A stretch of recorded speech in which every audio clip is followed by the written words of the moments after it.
Good morning. Would you please rise in body or spirit to join with me in our gathering hymn number 188? This is Come, Come, Whoever You Are. And we're going to sing it through 3 times because it's a short little ditty. Number 188. Yeah.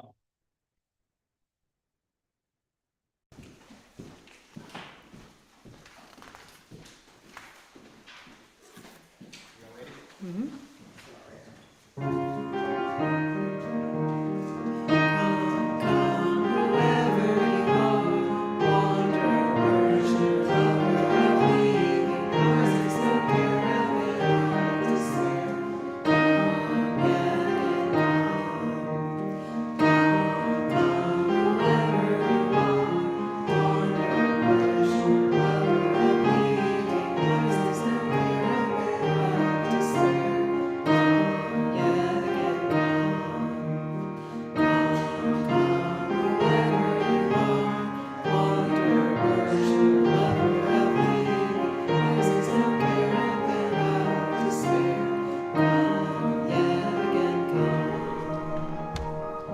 Please be seated.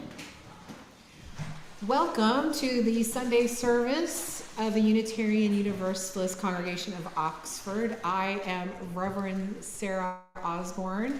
Normally we have a worship associate do this bit, but our beloved James is out with some emergency not feeling well time. So I am going to just do the whole gig along with Reverend Gail, who's going to help out here in a little bit. So today our service is Imagine the Possibilities. And whether you are a long-time member or a first-time visitor, we welcome you here. Come with an open mind, a loving heart, and willing hands. Upholding our shared values, we come together today to celebrate our interdependence, honor the spirit of generosity, and explore the possibilities of transformation. And it is good to be together in this pluralistic community, this congregation that centers love in all that we do. So today is a special service. It is a Wonder Box service, although I don't actually have a box, we have a basket, where we are going to welcome your questions and hope to give you some answers or perhaps some more questions. Erica Hewitt writes, "Here, questions are not only welcome, they are celebrated. And our understanding of truth is that it belongs to all of us. There's no one person, no one book, no one authority that has all the answers." So you'll notice in your order of service that there are some extra slips of paper. So please take a moment at some point between now and the offering to write down a question that you may have, and we will collect these slips when the offering basket goes around in a little while. Questions could be theological in nature, a curiosity about Unitarian Universalism, a query about UUCO, or even my opinion about my favorite book or any other thing.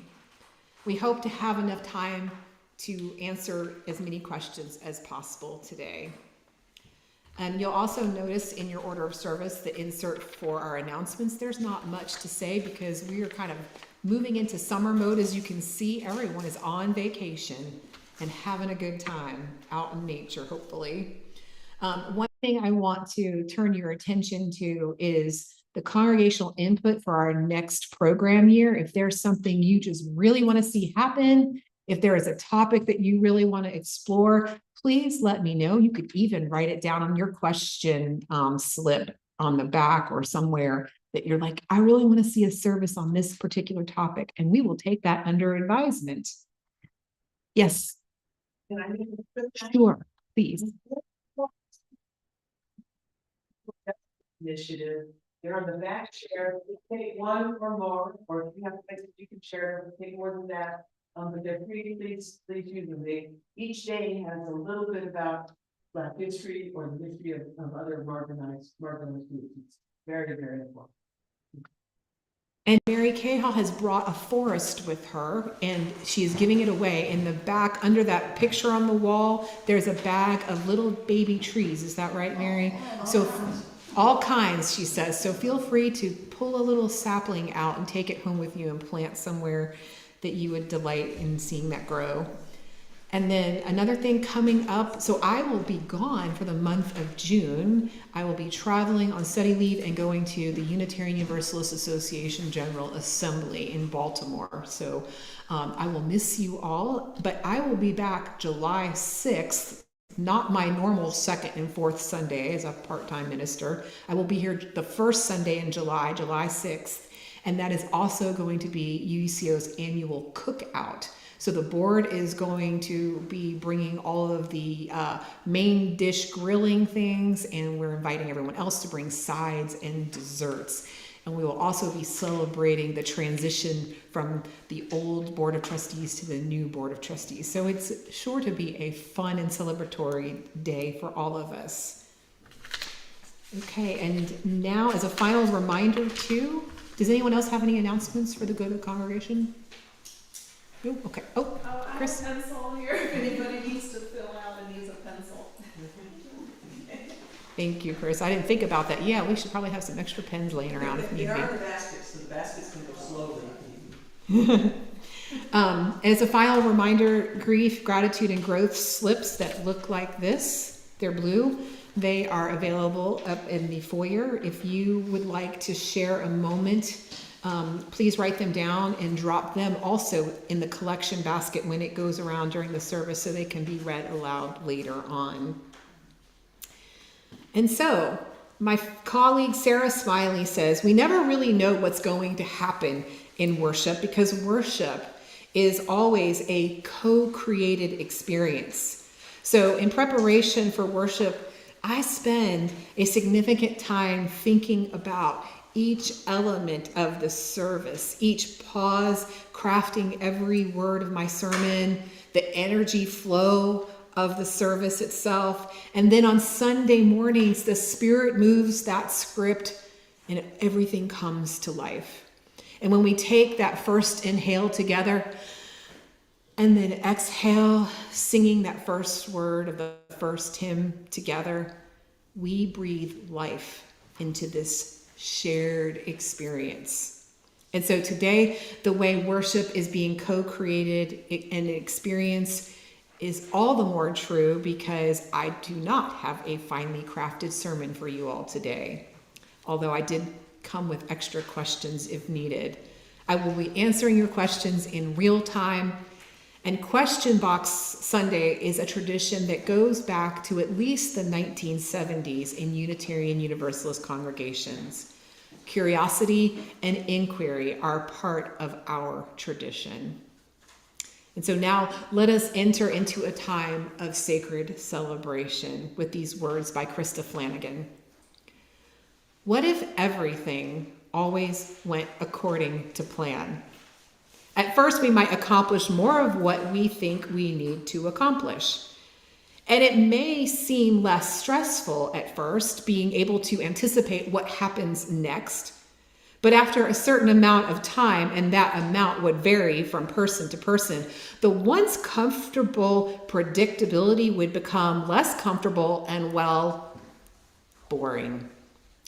If we always know what happens next, we lose the joy of surprise, serendipitous experiences, and the excitement that comes from anticipating the unknown. Friends, let us gather with open, curious hearts, ready to explore the unpredictable, learn from its wisdom, and embrace its beauty. So come, let us embrace that possibility, and let us worship together.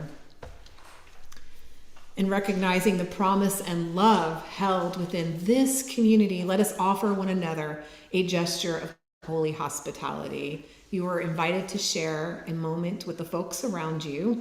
Extend a hand in peace, offer a hug, or simply a word of welcome.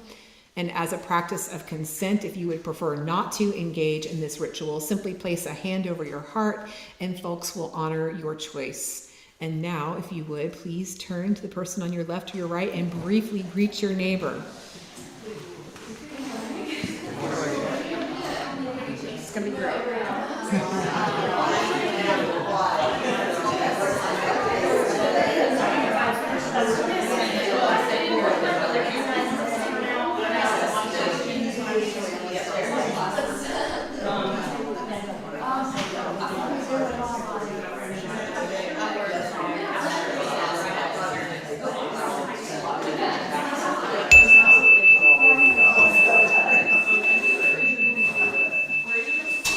You come forward to. And Reverend Gail is going to light our chalice for us with these words. We seek our place in the world and the answers to our heart's deep questions. And as we seek, may our hearts be open to unexpected answers. May the light of our chalice remind us that in this community of warmth, of wisdom, and welcome of multiple truths. Thank you, Gail. And now, if you will join me in a celebration hymn, it is number 1020 in the teal hymnal called Woyaya. And I think Tycho's going to play This is what I'm going to do real quick. It's not the best piece for me to repeat and show you. I'm just going to play real quick the theme, and it should be intuitive after that. It's good.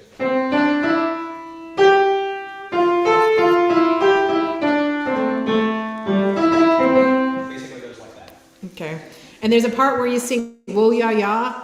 If you don't know, just keep saying Woyaya until it's time to move on to the next bit. We're going to fumble together. There's a bunch of repeats at the end too. I'm going to play them, but basically exactly what Sarah said. You can just say Woyaya and it will work. I chose it on purpose for that reason. Please rise in body or spirit as you're able.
Please be seated.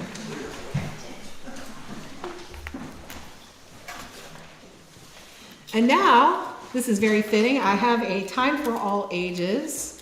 It's an interactive time for all ages called The Great Improvisation, written by my friend and colleague Tim Atkins. And you, who here knows what Mad Libs are? Raise your hand if you do, so I can see. Okay. If you don't know what Mad Libs are, they are so much fun, especially if like you're a 12-year-old and you like to snicker and you figured out all of your parts of speech for English class. You get this little booklet and it asks for different pieces of language, and you write down the answers, not knowing what you're going for. And then you read a story and insert those words into the story. And we're going to do that today because we are celebrating curiosity, improvisation, and the unknown. So here's what I need from y'all, and feel free to just call something out and I will try to hear you all. The first thing we need for our story building is a place. Oxford. Okay? What did she say? All right, she said Oxford. Now, I need a big feeling. Elation. Okay. I need an animal. Cat. What? Cat. Cat. Okay, now remember, the funnier, the better. So think of ridiculous things that fit the category, because then it makes it much more enjoyable to read. Okay, the next thing is an object. A yo-yo. A yo-yo, perfect. A type of weather.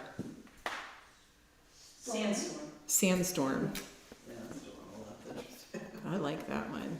Let's hope it fits. All right, here's the last one, and really good. If you haven't given an answer yet, let somebody else who hasn't had a turn do it. A silly sound. Like boing, ribbit. Eek. Okay. All right, folks, let's hear how this story is going to unfold for us now. Once upon a time, in a place called Oxford, a big celebration was about to begin. The Festival of Surprises. People came from near and far, dressed in bright colors, bringing instruments and games and snacks. Everything was carefully planned. Everything except for one small detail. The grand performer, the one everyone had come to see, was stuck in traffic. Very, very stuck. And panic rippled through the crowd. Who will entertain us now? Someone cried. And the band did not know what to do, and the dancers were too nervous to go without music, and the snack table had already run out of cookies. And just then a young traveler named Nova stepped forward, their heart full of elation. I could try something, Nova said. I've got my lucky yo-yo and my best friend, a cat named Pickle. Eek, said Pickle. The festival director looked doubtful. Do you have a plan? Not exactly, said Nova, but I've got imagination. And with that, the music started. Sort of. Nova strummed the yo-yo like a guitar. And Pickle danced like a leaf in the wind. Meow. The crowd began to giggle and then cheer and then dance along. And Nova turned the rhythm into a clapping game, then a sing-along, then a guessing game. And it wasn't what anyone expected, and that's what made it wonderful. But just when things were going well, disaster struck. A sandstorm rolled in. Tents flapped, balloons flew, a pie flew into someone's face. And Nova paused for half a second, then turned the pie into a hat and declared, "Fashion show time." And everyone joined in. Cloaks made of napkins, sunglasses made of spoons. One person wore an entire fruit salad. Pickle balanced 3 jelly beans on their nose. Then the microphone broke. And Nova didn't panic. Instead, they cupped their hands and whispered loudly. And the kids whispered too. And the grown-ups started whispering jokes. And the Festival of Surprises had become the Festival of Whispers. And by the time the sun had began to set, the real grand performer finally arrived, flustered and apologetic. But when they saw the crowd dancing and laughing and whispering and wearing hats made of pie, they just stood there in awe. "I think you already have the best show possible," they said. And Nova blushed. "We didn't plan it. We just rolled with it." And Pickle said, "Eek!" again. Friends, this story might be silly, but the message behind it is deep. We often think that success comes from carefully planned and perfect conditions. But the truth is, life is full of surprises. And sometimes those surprises aren't fun. Sometimes things break and people cancel. Storms roll in and new politicians are elected. Improvisation, the ability to adapt, to try something new, to be playful and open, can be a spiritual practice. It teaches us to trust ourselves, to trust each other, and to believe that something beautiful can still happen even if the original plan fell apart. And it reminds us that we are not alone. When we stay open and connected to the people around us, we can create joy together, even in the middle of a mess. And that's a holy kind of magic.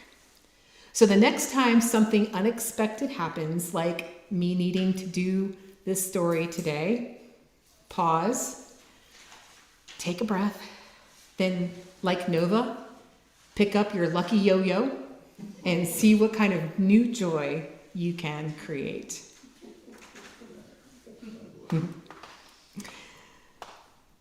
And now, Adrienne Rich wrote, "But nothing less than the most radical imagination will carry us beyond this place, beyond the mere struggle for survival to the lucid recognition of our possibilities, which will keep us impatient and unresigned to mere survival."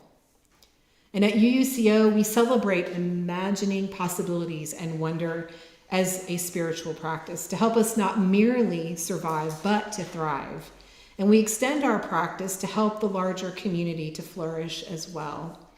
We foster spiritual growth and community action through our Share the Plate offering.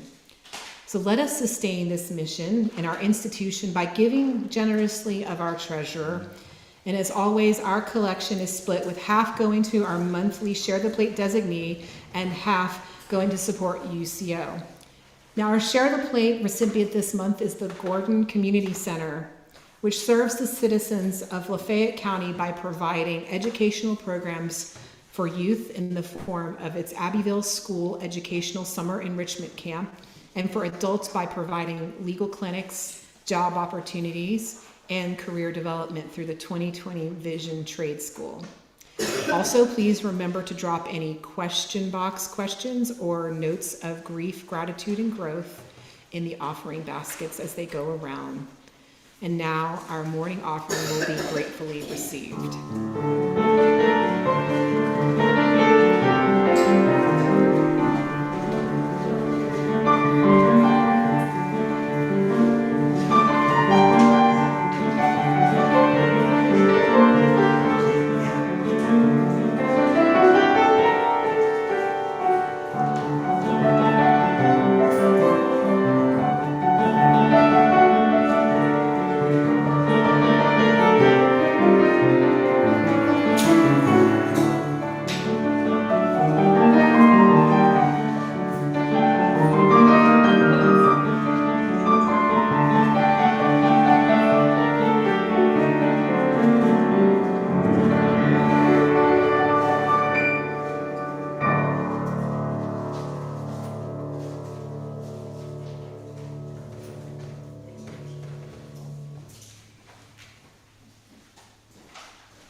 By the work of our hands and the work of our hearts, our love is made real.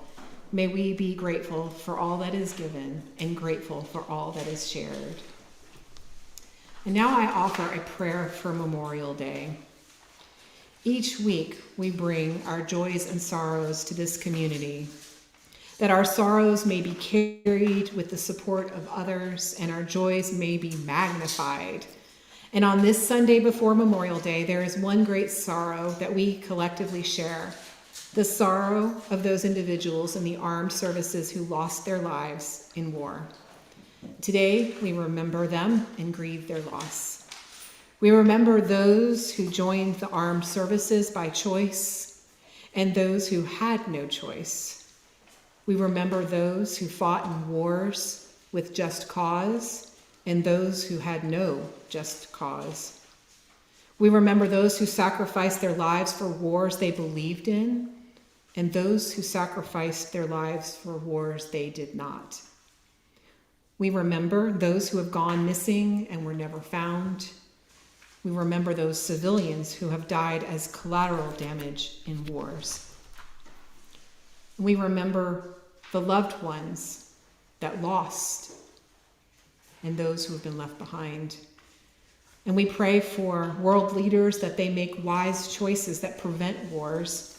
And we pray for those around the world who are currently suffering the ravages of war. And we pray for the peacemakers who strive for the end to many conflicts around the world. We remember, and we pray for peace. And now, let us continue to share what is on our hearts and lay it at the altar of community and spirit. Using a pebble dropped into a bowl of water to symbolize the ripple effect of the events of our lives upon the larger community, we will now share the grief, gratitude, and moments of growth that have touched our lives since we were last together. And of course, we drop our first pebble of gratitude for our visitors and friends. We offer a warm welcome to you, and we are so happy that you are with us today. And now we will share the written words of our grief, gratitude, and growth. From Mary Keha, I am grateful for the past checks of the Supreme Court. May it long endure with the vigilance of the American people.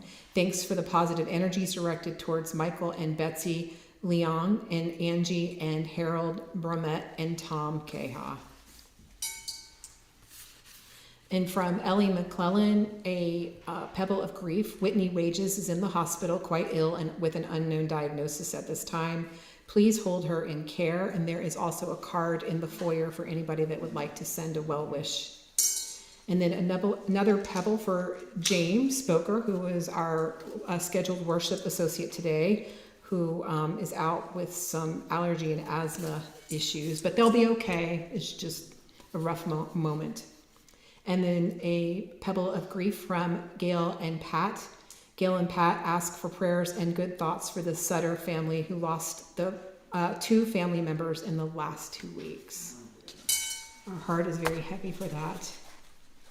And finally, we drop a pebble into the water for all the grief, gratitude, and growth moments that remain unspoken.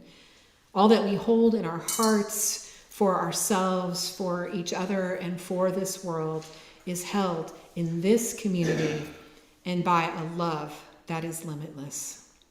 Amen. And if you will join me in a seated singing meditation, Love Will Guide Us, number 131 in the gray hymnal, 131. And I'll just do the last bar of those.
Hymnals, folks, because we have a responsive reading, number 652, towards the back.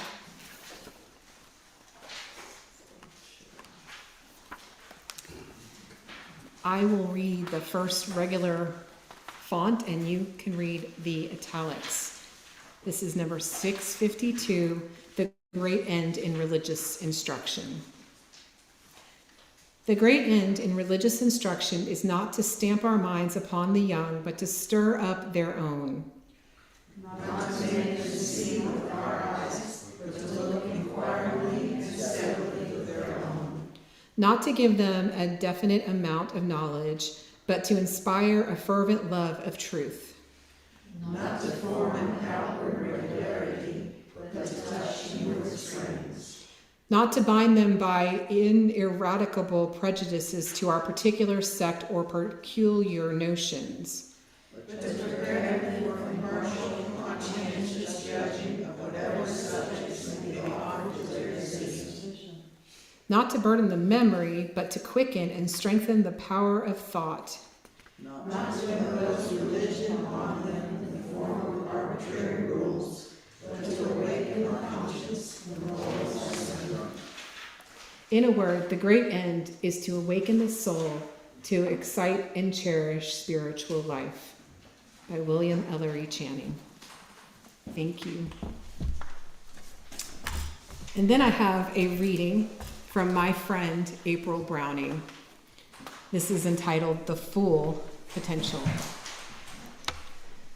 The fool, the dreamer bright and bold, steps forth where stories yet unfold, with eyes alight and heart so wide, she greets the edge, no need to hide. A satchel light, a soul set free, she walks in faith, not certainty. The world before her, fresh and new, each step a chance to start anew. She dances close to cliff's sharp edge, yet trusts the breeze, the whispered pledge, that fate will catch her if she falls, that wonder answers, daring calls. The fool, no fool, but spirit true, she knows what risk and hope can do, for in her laughter lives the spark that kindles dawn from deepest dark. So take the leap, the unknown face, with joy and trust, with fearless grace, for magic waits where fear withdraws. The fool reminds us, leap in awe. So once again, Sarah Smalley says, I think there is vulnerability in both asking and in answering questions. A question says something about the person asking, and an answer something about the person answering. And the process of asking and answering something about the relationship between the two individuals or groups. And there is potentialness for foolishness and risk-taking and answering questions, and the opportunity to extend grace and generosity. And today I am modeling vulnerability and being the sacred fool. I guarantee that I will come up with much smarter answers on the drive home today, and much smarter answers 2 or 3 days from now when I'm still thinking about this. But the point today is not for me to be as smart as possible, but rather for us to trust that what we create together will not be perfect, but it will be authentic and connecting. This time together is about asking and exploring questions as a spiritual act. And I'll also be modeling healthy boundaries. This is not the time to play Stump the Minister. You could ask a question about astrophysics, but you will be disappointed in my answer unless you want to hear spiritual metaphors, not scientific facts. So if there is a question I cannot answer or that is inappropriate, I will set that one aside. I'm not worried about that happening, but I think it's good to name those boundaries. Today is a time to ask questions about Unitarian Universalism, theology, religion, spiritual practices, life, and what you most wonder about or struggle with. In that spirit, I will respond to your questions from the bottom of my heart and off the top of my head. But before I begin answering your questions, I want to be clear that I will not be able to answer them all today, or maybe we will because it's a small crowd today. But rest assured, I will save them for sermon inspiration for later. So if I don't get to yours and you really want to talk about it, make an appointment with me. Call me, text me, email me, and let's chat. Either way, may your questions remain your close companions across the years. All right, here we go. Let's see how this works. Okay, this is a good one. Thank you, Chris. How did you decide to become a UU minister? That's a very good question. I am a big fan of serendipity and things just kind of happening.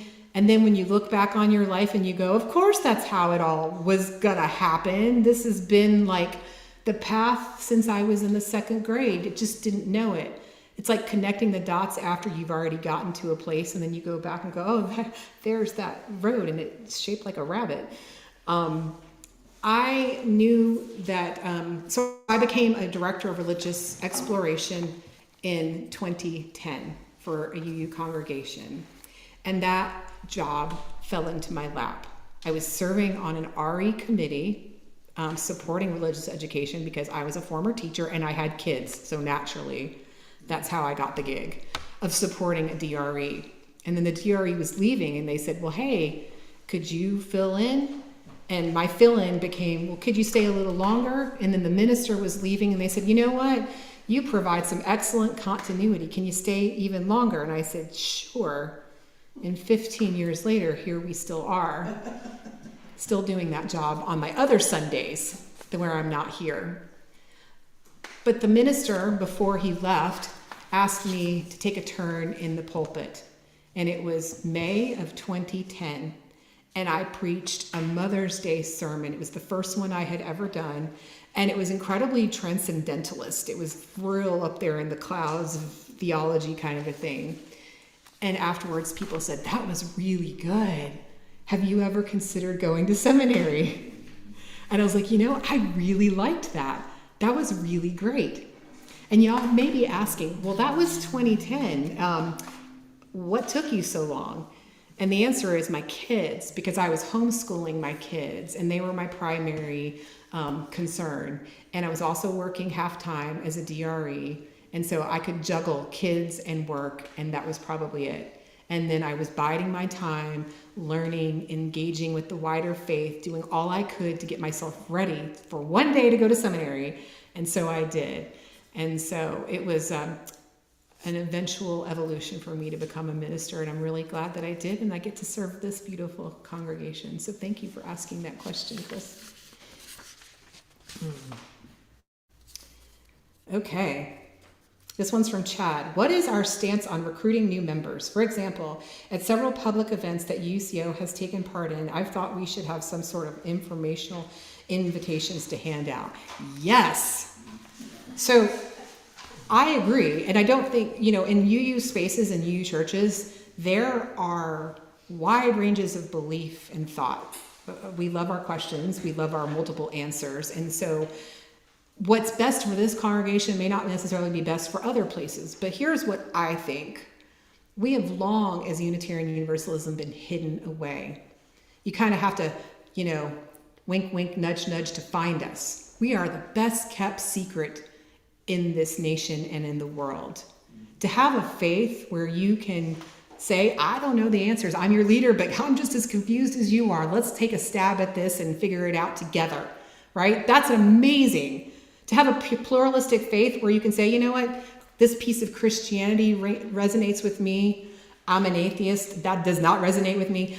I love the earth and paganism. And oh my gosh, paganism is a whole umbrella of it itself. That could take a while. And where we all say, yes, you're all welcome. And we'll find a way for us all to fit together. In UU spaces, we're modeling how to be good humans. And so, yes, we want to tell that. So for a long time, I think people were afraid. If you start looking at where UU churches and congregations are located, we're often in the middle of nowhere, tucked down some dirt road. Even the other church that I work for, it's like off this weird little lane, and there's like a barricade. Have you ever watched the old Batman TV series where like he's going to the Batcave and then the barricade flops down and he drives past it? That's what the other church looks like. Janet's laughing, she goes there. That's what it's like. So as soon as you get to the barricade, you hook a quick right to get to the church. So we haven't shared information. We've been like, oh, we don't want to proselytize. We don't want to evangelize. That's too close to what some other faith traditions do. But I'm over here thinking, yes, we should. We have good news to share. That might trigger some people. Even better. We'll breathe through the triggers together. But we are working on developing a logo. We're really, really close. It's going to have a magnolia flower in it. I can tell you that much. It's going to be our new logo. Very excited. Gwen's aunt's making it. So it's going to be very exciting. So that should be coming soon. Once that happens, we're going to be making t-shirts and postcards and business cards and whatever else we can think of to put that logo on it and let people know not only are we here in this community, but we want to be a force for good in the community. And so that means getting involved, and that means getting comfortable with letting people know that we are here and we want to be responsive to the needs of the community. It's not enough to be welcoming to say, here's our church, come in, see if you fit. That's an old idea. It's come in and how can we be what you need? That requires that we always have to be improvising, being willing to change, willing to grow, willing to embrace what people need. And that's what our faith is for. James Luther Adams said that revelation is not sealed, it is open and continuous.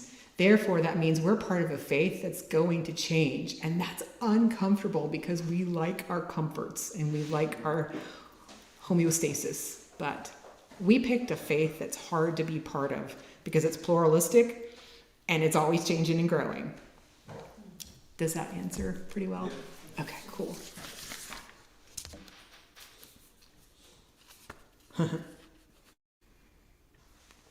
Okay, who asked the question about the paradox of tolerance? All right, ooh, you got it. All right, so Arlissa says, how does UU handle approach the paradox of tolerance? We cannot tolerate those who are intolerant if we wish to create a diverse space, but if we do not tolerate the intolerant, are we intolerant? Oh. Let me have a little drink of water on that one. I love these are the kinds of questions that make my head hurt a little bit, but I like that. Okay, so here's the answer. We mistakenly often tell people in our pluralistic tradition that we can believe whatever we want. That is not true. That is oftentimes someone who has a very minor understanding of Unitarian Universalism. We hold space for a whole lot of beliefs, a whole range of things that can be sometimes in conflict with one another. But conflict is good. It helps us to grow, especially when we engage in crucial conversations. The difference is on the intolerant and tolerance. We're going to talk about it's not tolerance, it is healthy boundaries. And that is what we are engaging. We don't tolerate intolerance. We don't engage with people whose values are not in alignment. And our values are pretty wide, right?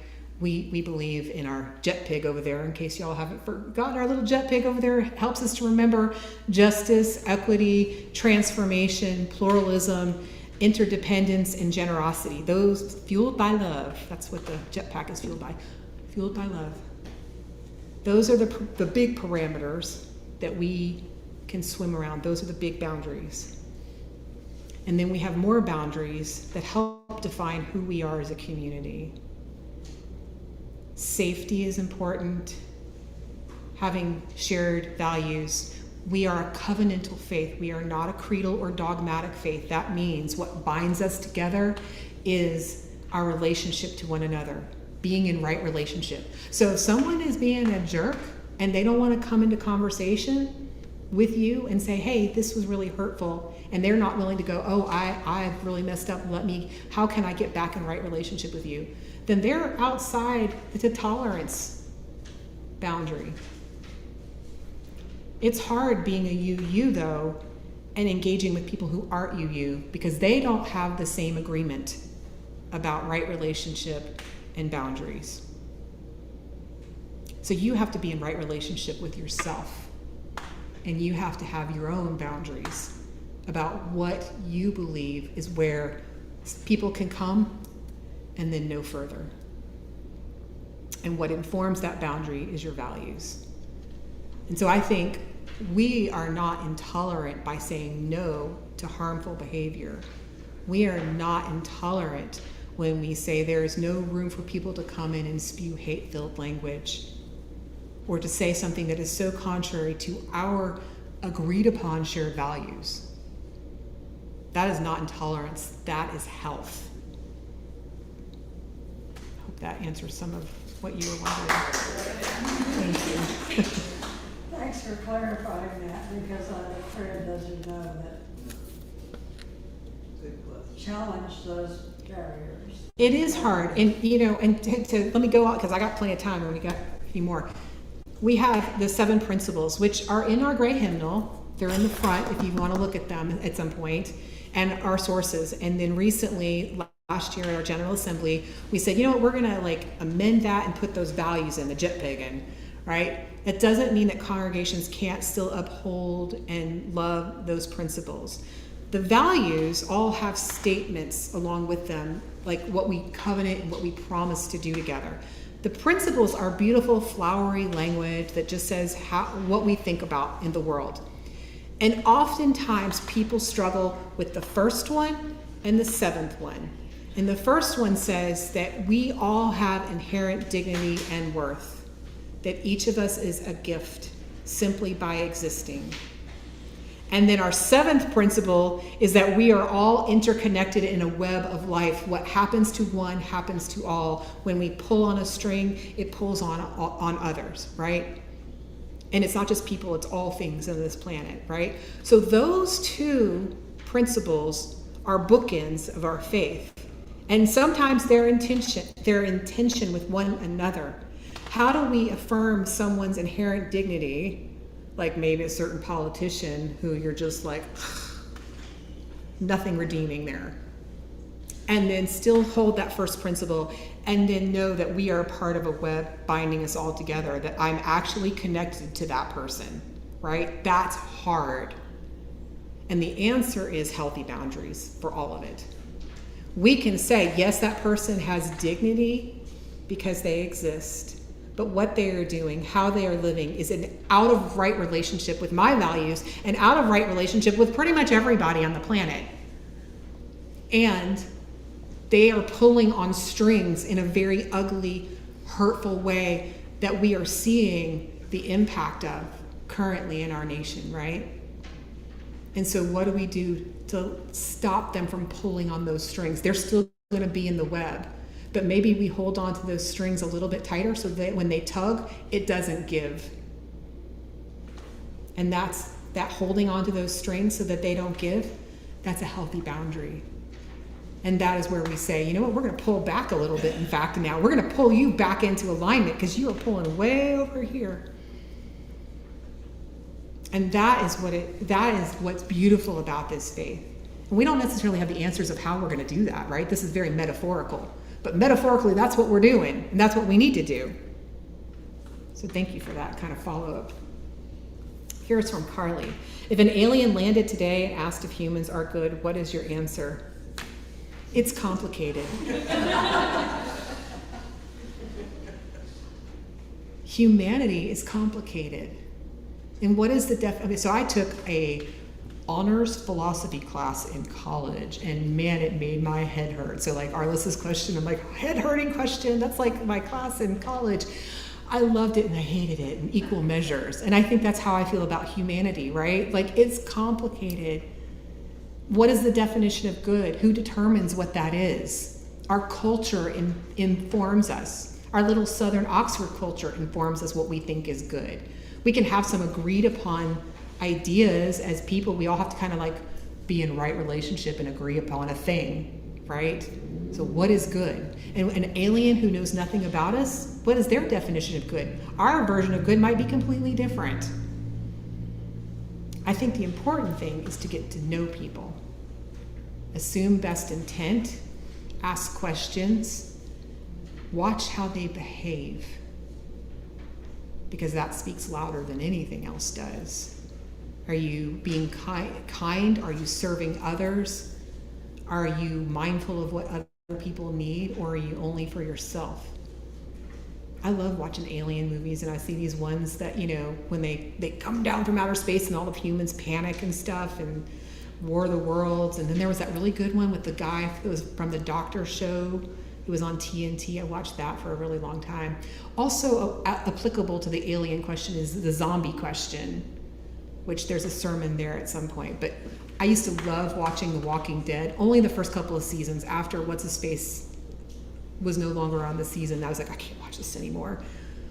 But why I watched it, it wasn't about the zombies. It was about the humanity. What do people do when times are tough? What do people do when things hit the fan, right? And in a not so scary way as alien invasion or zombie apocalypse, we're seeing a little bit of that right now. When things are really bad for a whole lot of people, how are you responding? Because some people are getting nasty. I mean, we're talking about that as ministers and as religious educators. Congregations are getting full of people not being their best selves. And why is that? Well, because church is like a safe space. And when I say safe space, I have to put air quotes because no place is really, really safe. We can make it safer. That's more honest, safer. But people feel like they can come and kind of let it all out in church. But also, there is a time and place to be mindful of when you're venting. And are you right with the right people to be doing that? And are you aiming that at the right people? You know, it's like being at home, like with your family. Like you can be like just a little bit more annoying and obnoxious at home than you are at work or at school or somewhere else. And your family is like, they're taking it because they love you. But you know, there is a time and place for that where that love starts feeling a little frayed, whether that's at home or at church. And so I think we have to remember that and hold grace and take some deep breaths and engage in some spiritual practices and rituals, which is why I've been doing a lot of that this year. It's to help you remember your humanity. So when the aliens come, we're going to remember to be human and to love one another. Okay, next question.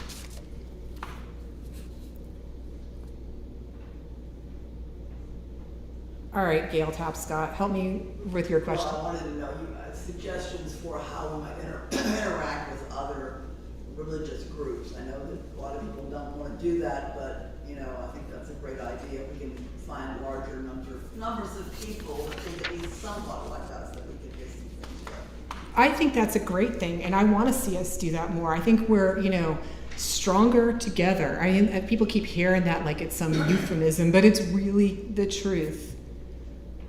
People who oppress want to divide and isolate, right? It's like a police interrogation, right? Like they don't put everybody in the same room and say, what's your story?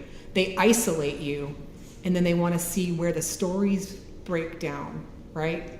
To try to like trick you into maybe somebody turning on somebody. Well, that's no way to live. Maybe it does get an answer. I don't know. Is it effective? I don't know. But I don't think it's effective in the way that we live as people.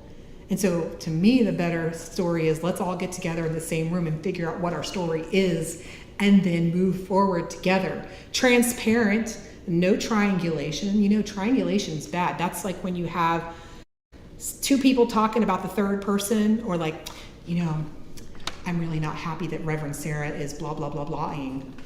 Well, come tell me directly, because what you just did is engaged in a triangle. So then when person B goes, well, you know, so-and-so came up to me and told me blah, blah, blah, blah, blah. They might not interpret it exactly right. There's going to be, it's like the telephone game. You're going to break down in something. And the same is true with faith communities. Now, I will say it's hard for some people in UU spaces because many people come to UU spaces that have been egregiously harmed by other faith traditions. And to ask us to partner with a tradition that where they may have received harm is incredibly difficult. And so it's not a free-for-all. It is, we need to do our work. We need to unpack our own religious baggage. We need to heal from the hurt and the harm that we have experienced by engaging our own stuff. And then when we partner, we become very clear and very specific about what that partnership is.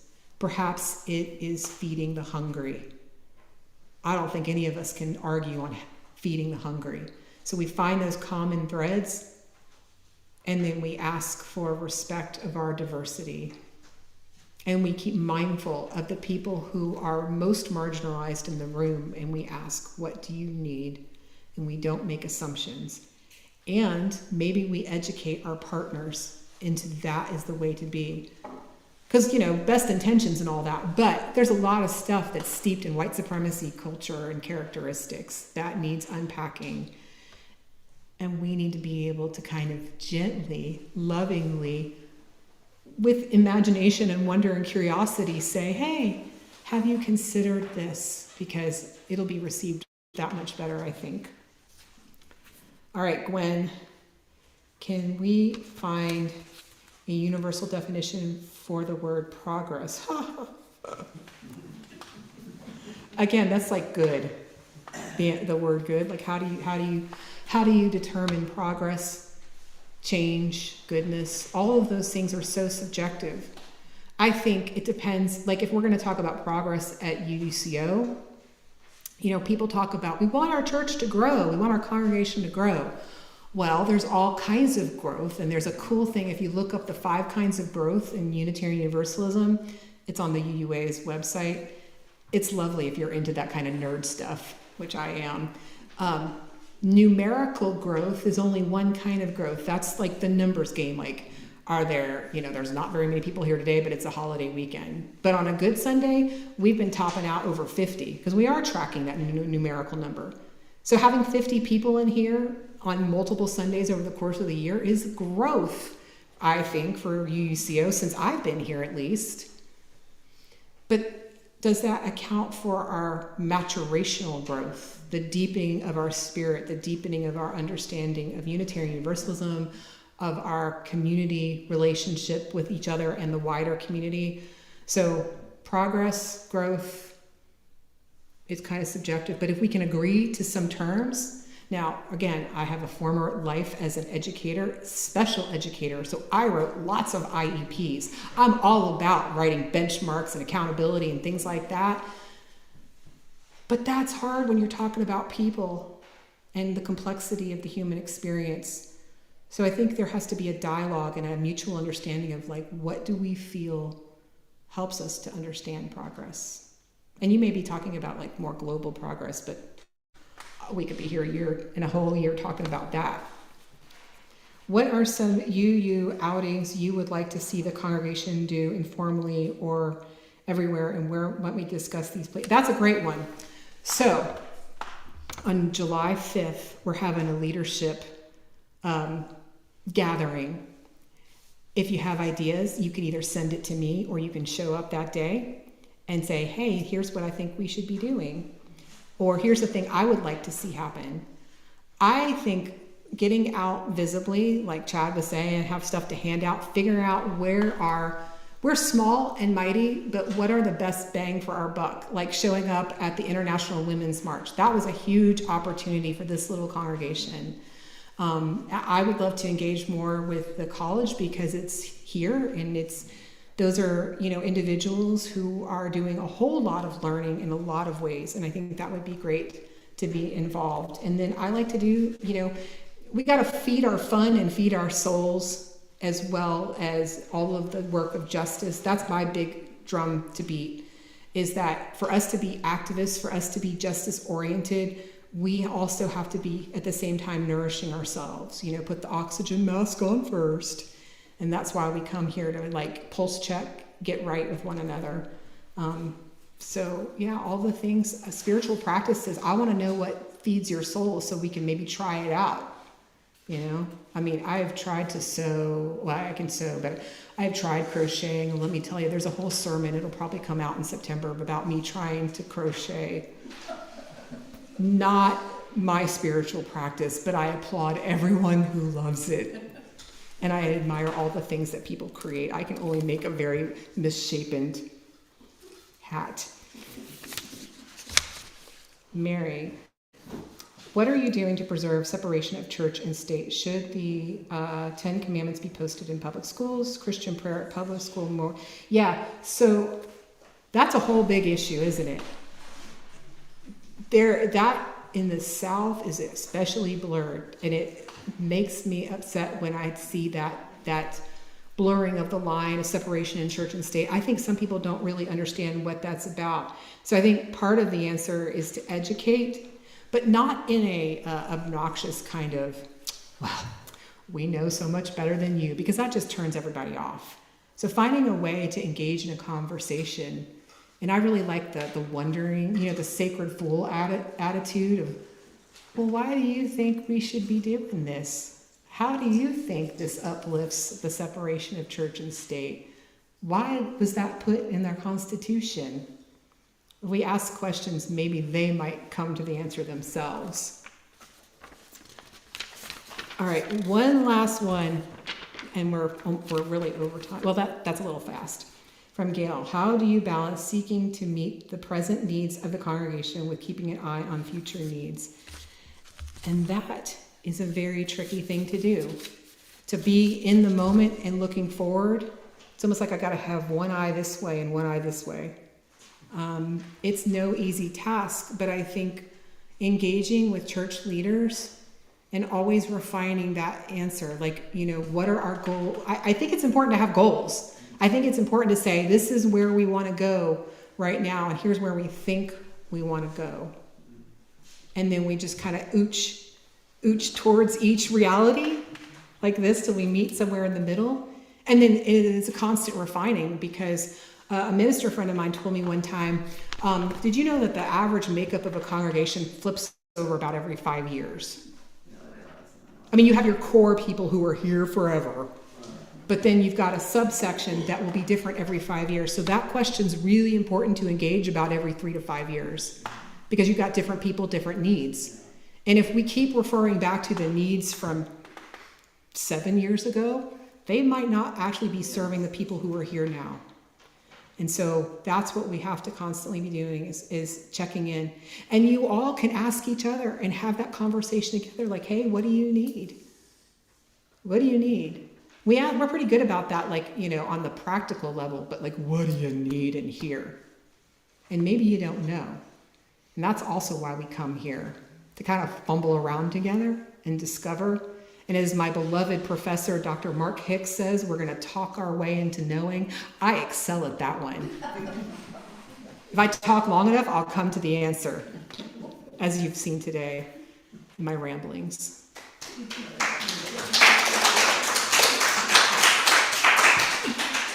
All right, beloveds, thank you for indulging me and asking me such rich and varied questions. We're going to have our closing hymn is number 354. We laugh, we cry, but we're only doing verses 1 and 4 because it's a long hymn. If you'll rise in body or spirit as you are able.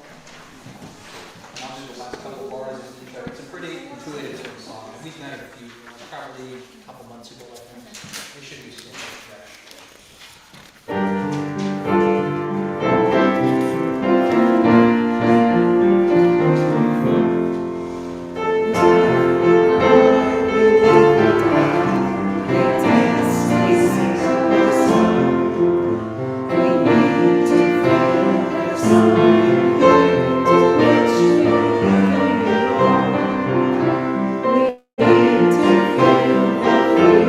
Just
Yes, if you will pass those out.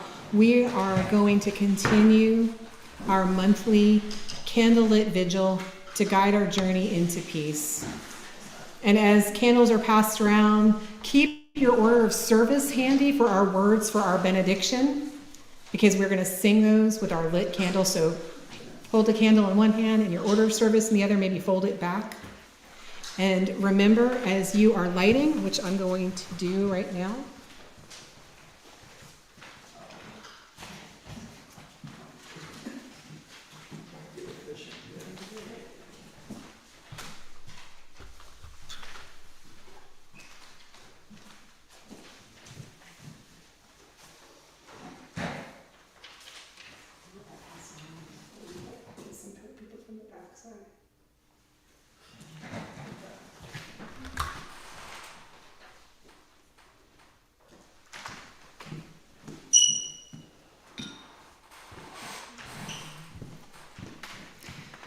we hold sacred in this vigil and remember that despite all the heartache, rage, and confusion that darkens our lives, we hold an undiminishable light within.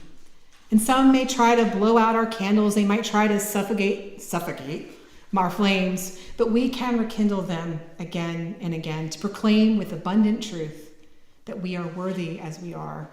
We are sacred fools, and that imperfection and improvisation are spiritual practices that help us to get free. And we hold our candles steady in grief for those who have and continue to lose their lives to war and oppression. And we raise our flames high in defiance that despite various hardships, we celebrate the joy in our lives and the gift of imagination. May we as a congregation remember to always embrace a holy curiosity, extend grace to one another, and center love in all we do. And now let us come together as one voice by singing our benediction printed in your order of service.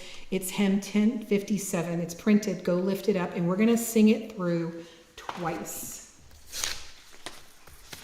And Tycho, any instructions for how we'll get into this? I think I'll probably just play it through once real quick. Okay. He's going to play it through once.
Please pull out your candles.